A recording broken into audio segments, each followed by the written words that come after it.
여러분, 영생에 관해서 마지막 영상 찍어서 올리도록 하겠습니다. 오늘 영상의 제목은 여러분은 영생을 이미 소유하셨습니다 라는 제목으로 영상을 찍어서 올리도록 하겠습니다.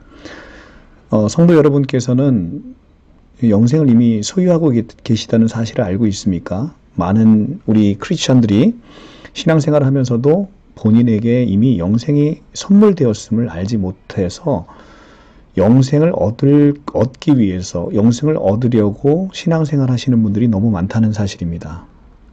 그런데 성경은 이미 여러분들이 믿는 우리가 영생을 소유했다라고 그렇게 우리에게 증거하고 있습니다. 자, 한번 보겠습니다. 하나님의 생명을 우리에게 주시기 위해서는 이것이 영원한 생명이죠. 하나님의 생명, 예수 생명, 부활 생명, 새 생명. 이걸 우리에게 주시기 위해서는 하나님이 우리를 낳으셔야 한다라고 지난번 영상에서 말씀드렸습니다. 야고보서 1장 18절입니다. 그가 그 피조물 중에 우리로 한 첫 열매가 되게 하시려고 자기의 뜻을 따라 진리의 말씀으로 우리를 낳으셨느니라. 자, 우리를 낳으셨느니라. 이미 낳으셨습니다. 우리를 낳으신 분이 생명 없이 우리를 낳을 수 있습니까? 우리가 살아있다는 것은 생명을 주셨다는 얘기거든요. 우리가 낳자마자 죽어버렸으면 생명이 없을 거 아니겠어요? 그런데 하나님께서 우리를 낳으셨는데, 낳으셨을 때 우리가 자식을 낳으면 우리의 생명이 그 자식에게 그대로 가듯 하나님께서 우리를 낳으셨기 때문에 하나님의 생명이 우리에게 그대로 주어지는 것입니다. 낳으셨는데 그 안에 생명이 없을 수 없습니다. 하나님이 낳으셨기 때문에 그 안에는 반드시 하나님의 생명이 있게 되는 거예요. 그 생명은 바로 신적인 생명이며 하나님의 생명이며 예수의 생명이며 영원한 생명이며 조회입니다. 바로 이 영원한 생명이 이미 우리에게 주어졌다는 것은 우리가 하나님의 자녀가 되었다는 것이고요. 하나님은 진실로 우리의 아버지가 되었다는 것입니다. 하나님께서 우리를 낳으셨기 때문에, 제가 저희 자식을 낳았기 때문에 그 자식은 저에게 아버지라 부르지 않습니까? 제가 생명을 주었기 때문에. 마찬가지로 하나님이 우리를 낳으셨다면 우리는 진실로 그분을 우리가 아버지라 부를 수 있는 특권이 생긴 것이죠. 로마서 8장 14절과 17절에는 바로 그것을 이야기합니다.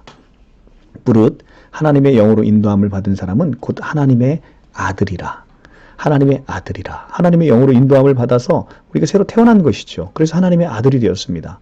너희는 다시는 무서워하는 종의 영을 받지 아니하고 양자의 영을 받았으므로 우리가 아빠 아버지라 부르짖느니라. 양자의 영이라고 하는 단어는 좀 아쉬움이 있는 번역입니다.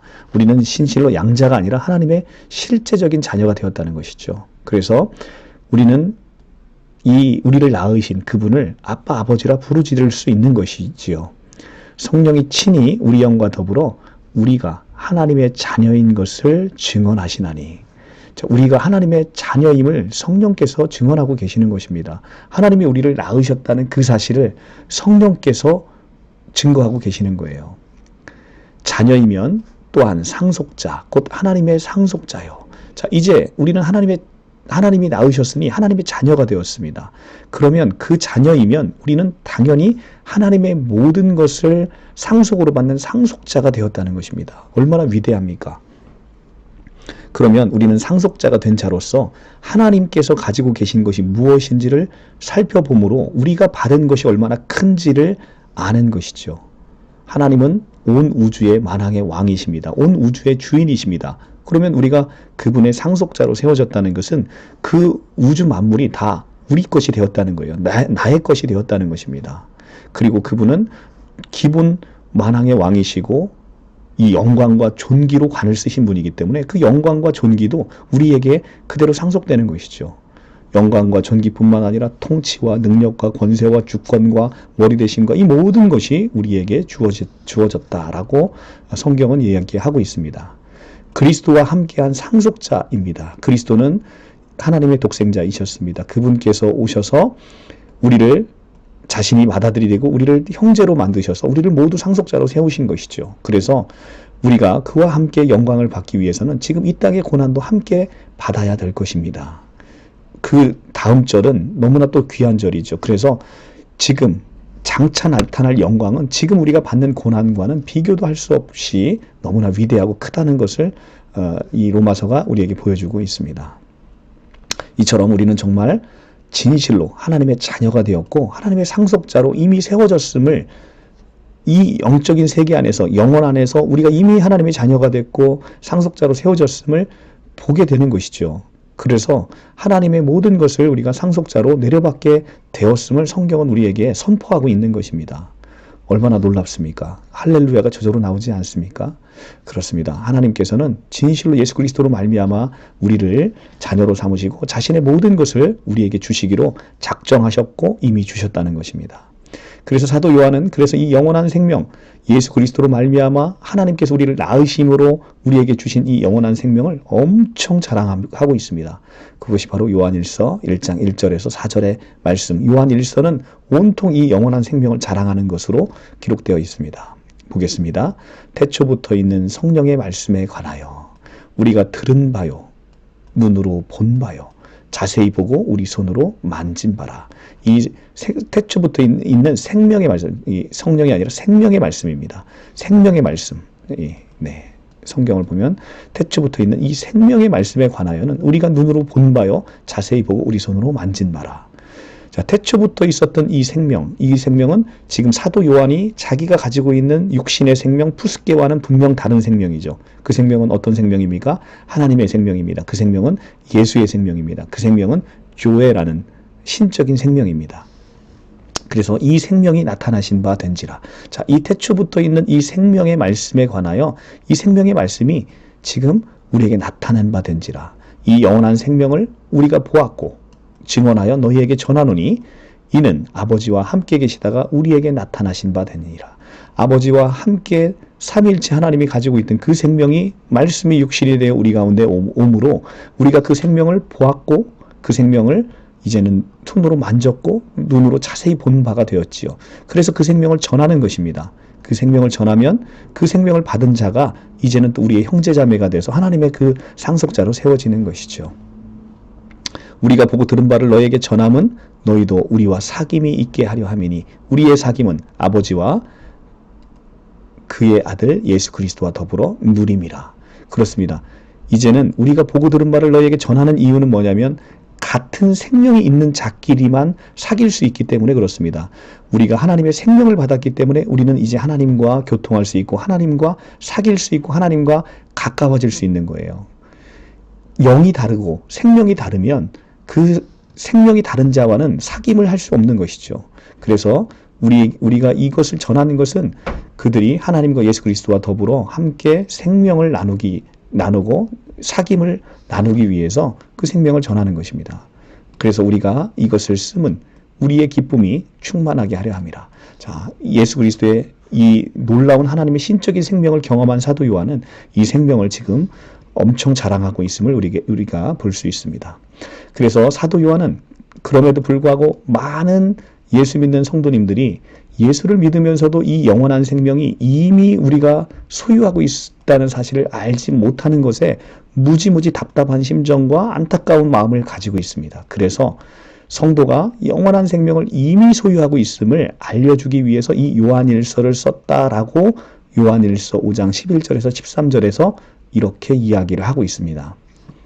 11절입니다. 또 증거는 이것이니 하나님이 우리에게 영생을 주신 것과 이미 현재 완료로 되어 있습니다. 영어 성경을 보시면 God has given us eternal life.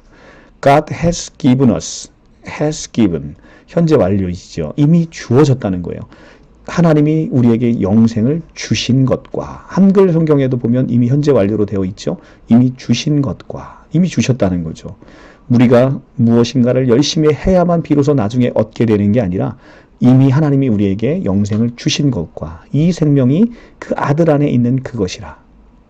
아들이 있는 자에게는 생명이 있고 하나님의 아들이 없는 자에게는 생명이 없느니라. 왜냐하면 이 생명은 아들에게만 있고 아들을 얻은 자에게 생명이 주어지는 것이기 때문에 그렇습니다. 내가 하나님의 아들의 이름을 믿는 너희에게 이것을 쓰는 것. 이건 무엇입니까? 바로 요한일서입니다. 요한일서를 쓰는 이유가 여기 명백하게 나오는 거죠. 그것은 너희로 하여금 너희에게 영원한 생명, 영생이 있음을, 이미 현재적으로 있음을 알게 하려 함이라. 그래서 요한일서를 썼다는 거예요. 많은 크리스찬들이 자기가 이미 영원한 생명을 소유하고 있고 그 생명을 누리고 있는 사실을 알지 못하는 것이죠. 내가 내 안에 우리 이 영원한 생명이 아니고 우리 육신의 이 푸시케, 이 마이오스라는 이 생명이 있음에도 불구하고 사실은 우리는 이 생명조차 인식하지 못하는 사람들이 많아요. 그러니까 그 가치를 느끼지 못하는 사람이 많습니다. 그래서 스스로 자결을 하잖아요. 그것은 생명의 가치를 모르는 것이죠. 이미 영원한 생명이 우리에게 있음을 우리가 하나님이 우리에게 증거하고 있습니다. 그런데 이 영원한 생명이 우리에게 있음에도 불구하고 영원한 생명이 있음에도 불구하고 이것의 가치를 알지 못하면 그것은 생명이 있음을 모르는 것이죠. 그런데 하나님의 생명은 영원한 생명은 반드시 이것은 우리에게 이미 영원한 생명이 있음을 이미 주어졌음을 알게 하기 위해서 사도 바울은 지금 이렇게 우리에게 요한일서를 통해서 너희는 영원한 생명을 가진 자야, 하나님의 생명을 가진 자야 라고 알려주고 있습니다. 이처럼 우리는 피조물의 노력으로는 도무지 가질 수 없는 하나님의 생명, 영원한 생명, 이 예수 생명을 이미 소유하게 되었습니다. 그것도 예수의 은혜로 거저 말입니다. 그러니 더 이상 영생을 얻기 위해서 신앙생활을 하는 어리석음을 버리셨으면 좋겠습니다. 이것이 사도 바울의 논지입니다. 이미 그 영생을 우리에게 주신 예수 그리스도 그분만을 찬송하는 것, 이것이 믿는 우리가 해야 되는 일인 것이지 미래적으로 영원한 생명을 얻기 위해서 조건부로 신앙생활하는 것이 아니다라고 우리에게 알려주고 있습니다. 오늘 이 진리의 세계로 여러분들 깊이 오셔서 이미 여러분 안에 있는 그 영원한 생명이 어떤 생명이고 그 생명의 가치가 얼마나 위대한지를 느끼시면서 정말 아름답게 신앙생활 하셨으면 좋겠습니다. 네, 즐거운 그리고 행복한 연휴 보내시기 바랍니다. 감사합니다.